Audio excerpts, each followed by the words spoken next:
everyone, it's Lexi. So kind of continuing on with like the grad school theme that I've been doing for these past few videos, I thought I would do kind of like a how to stay on a budget when you are a student video, because this is something that's been new to me this semester in particular, because I would like for my undergraduate, I was lucky enough to be able to stay at home. So I didn't have to worry about buying food and all that. So I thought I'd kind of include this too, because I feel like a lot of people struggle with this. So I was fortunate enough to have my parents pay for my undergraduate, so it actually ended up being a lot because I ended up with 2 degrees, so a Bachelor of Arts in Anthropology and a Bachelor's of Science in Biomedical Engineering, so which is fair. So I have to pay for my graduate school, like my master's. So that was something I knew going into it, so luckily I've been able to save up for that, and I have a good job that kind of helps support me in that. So these are kind of tips that every student, either they're undergraduate or graduate, can use to help kind of stay on a budget, so and kind of help you stay afloat. So without further ado, let's get started. So for my first tip is to limit unnecessary expenses. So for me, this wasn't really much of an issue because I don't really kind of go out to spend money. I know for a lot of people, they love their Starbucks in the morning, or they'll go to Starbucks every day. And so that's like an unnecessary expense, because you can make your coffee at home for relatively a smaller fee. If you're spending like $3 or $3 or $4 or $5 a week on coffee, then that's like $35 that you will like not be spending. And also like a thing that I find really useful is like keeping a jar of your change, because it actually does add up in the end. Like if you keep it for a year, like one year I had like $100 in change that it was like, okay, I can roll this up and put it in my bank account later. So that's really useful, just kind of unlimiting that. Like it's okay to treat yourself, but kind of be like, do I need this? Is it necessary? Like, can I do this at home is a really big thing. So kind of limiting the unnecessary expenses and buying just for buying makes a big difference. So I think this is one of the top things that I think you can save money on, especially if you're on a budget, is meal planning. So I've recently started using in August a bullet journal, and I will plan out my meals for each week.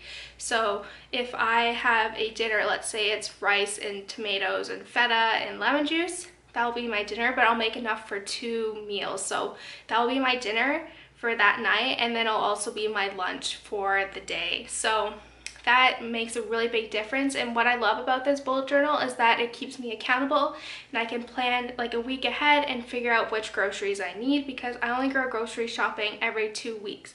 So I will buy for the 2 weeks that I will be needing those supplies, and it kind of keeps me accountable for everything and kind of keeps me in line, instead of like if I have my grocery list and I know I need it, then I won't be buying unnecessary food and all that. So this is really good. And then like leftovers and all that, so you don't have to cook your lunch every day. You just have to like heat it up in the microwave, and it's been really useful and it's saved me a ton. So this also kind of goes into with meal planning, is to buy in bulk, in particular like the grains and pasta and all that. So I was lucky enough, my parents like did help me out with kind of that. So my dad will always do bulk buys of like rice or quinoa or couscous, and I have like a really big container where I can keep everything in. So like this is a good thing if you have like a roommate. You can be like, okay, can we like split this? That will like this 10-pound bag of rice between us, and it will last us a really long time. So this has actually been super useful for me, because when I go grocery shopping, this means I only have to buy the fresh fruits, so like tomatoes and feta and maybe asparagus and some veggies like for that week. So I don't have to it kind of limits how much you're spending on yourself, and this stuff honestly lasts a lifetime. Like no joke, I've only put like a dent, and I've been like, those are my go-to meals like every day, and I've only put like a little dent in it. So buying in bulk does make a difference, and especially if you can like share or split the expenses with someone else, then it does make a big difference. I think for particular, if you're gonna buy in bulk, Costco is really good, or Amazon Prime. This is not sponsored by Amazon Prime by like any means, but or Amazon overall. I just really like Amazon. So they have a lot of good prices for things in bulk, and sometimes the prices are better than Walmart. So I highly recommend you check it out. If you do have Amazon Prime, then check it out for sure. So my fifth tip is, this is one that's kind of directed for the female viewers. So I think in the beginning of the year I switched to a menstrual cup, and the one that I use comes in like this little container, and it's just like a menstrual cup, and it's made a big difference in all of my expenses. Because let's say you spend like $20 per month on like tampons and pads and all that, but so over a year that's like $240 like a year just spending on this, and this is like about $30 you can get on Amazon, and you can use it for a year, or if you keep in good conditions, like some people have been using them for like 2 or 3 years if you keep them in good condition. So if you can use this for 2 years, you save yourself like $500. So this is like a big thing, and it's also better for the environment because there's less waste. So if you're kind of on a budget and you've been kind of interested in trying like the Diva Cup, then I highly recommend you do. It saved me a ton of money because I don't have to go out every month and spend 20 bucks on pads and tampons. I can just rely on this and know I can have it for maybe like the next year and a half. So it's been really useful. It does take a while to get used to, but like once you get it, it's like you don't, like my period has been so much better because of this. Like you can only change it twice, so you change it, like I change it in the morning and then change it at night, and it's like less worry, less hassle. It's made everything a lot easier, and it's added more money to my wallet. So like another thing is, if you have birthdays or like your birthday's coming up or like Christmas, I always like to ask for an Amazon gift card. So this is something, Amazon in particular is really good. So you can always sell back your textbooks, and you always get I never bought a textbook from the bookstore at school. I always buy them on Amazon, and then you can always sell them back, and you usually get like 3/4 of the price depending on the book. And that's made a big difference because then they'll give you a gift card. So if you have like Amazon gift cards, like for me, I had over like $1,000 in Amazon gift cards, and I can spend it any way I want. You can buy other gift cards for other places like Whole Foods in particular. So I got like a gift card with that money that I had on Amazon for a Whole Foods gift card, so I don't really have to worry about kind of the groceries for the next like couple months or whatever. So like that's been really useful. Or you can use it to like treat yourself, be like, okay, I'd like to get this new book that came out. So like that way it's no money out of your wallet per se, because it's been gift cards that you can basically spend on millions of different things. So I highly recommend like asking for Amazon gift cards. So like that's what usually I do, because then I can spend it or save it and like use it for something that I actually need. So my next tip for number 7 is giving yourself a weekly allowance. So this kind of ties in with 8 as well, which is using cash only. So like for me, I'll limit myself to maybe $10 or $15 a week, and I actually never really go out and spend stuff anyway, so this has never been an issue. But if you use cash, like this kind of ties in with 8, which was cash, like you paying cash only, then you're more conscious of you losing that money instead of just like a swipe of the card and then, you know, it's out in the interweb. But like it makes you more conscientious. So go to the bank and maybe deposit like $20, and that will be your allowance for the week, and you can spend it any way you want.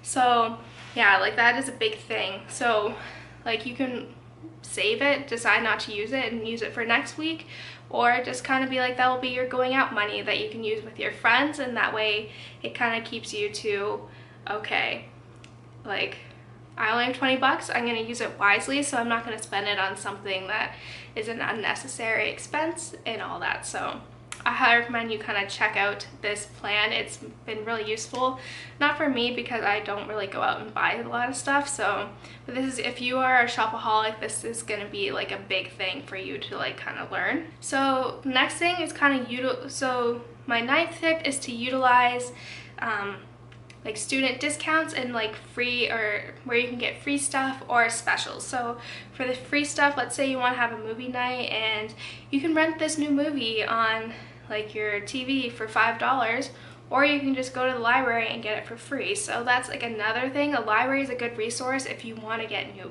like check out a new book so you don't have to buy it, or rent movies for movie night. Like it's actually made a big difference. The library is literally like that way for me, so it's really close, and I can just walk over there and be like, oh, this movie looks good, maybe I'll watch this tonight. Or, oh, I've always wanted to read this book, now I don't have to go out and buy it because I can read it here. So that is a big thing. There's a lot of places that do student discounts. I know the cafe that I sometimes go to with my friends, you get like 20% off, which is a big deal. And like I know a lot of places, Amazon has student discounts. Like if you Google places that have student discounts, like sometimes it's like a pretty good like 30% off, which is really good. So you can like see those places and kind of get the grasp of everything. So I think that's like really good too, to kind of just look into that, because if you are interested in purchasing something, you can get that added student discount. And also look at places that have specials. So I know last week we went bowling with people in my program, and the day we ended up going was $1 bowling for like ladies night. So I only had to spend like $5.25 for 2 rounds of bowling and the shoes. So that ended up being a pretty good deal for me, at least. The guys had to pay like $13. So just be aware of specials. I know another thing for like free is that my student union will always do like new to releases movies in the student like the movie theater, and they're free as well. Or like the movie theater, if you want to go see a new movie, they have like special days that are for students where it's only like $4. So it's good to like know your options and kind of see where those deals are, because if you do want to spend, it might as well be spending it on something where you can get like special deals on it. And lastly, this is something that's really important, and it's to divide up your paycheck. So I'm a tutor and I actually make a pretty good amount of money, so every time I get paid I will split it up. So I put some in my savings account, and the other one goes towards my tuition that I have to pay off at the end of the month. And then like I'll leave a few that I can use kind of for my $20 a week or so. Yeah, so this is something that I do like every second Friday. When my paycheck goes in, I will just divide a certain percentage into my savings, another that I can use as like my spending or my emergency fund, and then the other one will be like my tuition. So kind of to find, like, split it up what works best for you. Yeah, that's what works best for me, because I've just been using my Whole Foods coupon or gift card this whole time I've been here. So, and I only spend like $10, like $10 or $15 a trip, so that's really nice. So that's been really useful. So I can just focus on, okay, my tuition's due, this is how much I'm gonna do per paycheck for that, and then this goes in my savings, which I can use later on for future academic like tuition or like Christmas spending. So that way it's also very important to split it up and kind of see how much you need, and like the bare minimum for each, I guess you could say. So that's it, guys. I hope you enjoyed this video. Let me know in the comments below like what some of your like ways to stay on budget and all that for like school, like students especially, because I feel like you're spending thousands of dollars to be at school, and like your job is to be a student, so it's like hard to make money on the side. So I had yeah, so just kind of let me know, and yeah, don't forget to give this video a thumbs up, and I will see you next time. Bye, guys.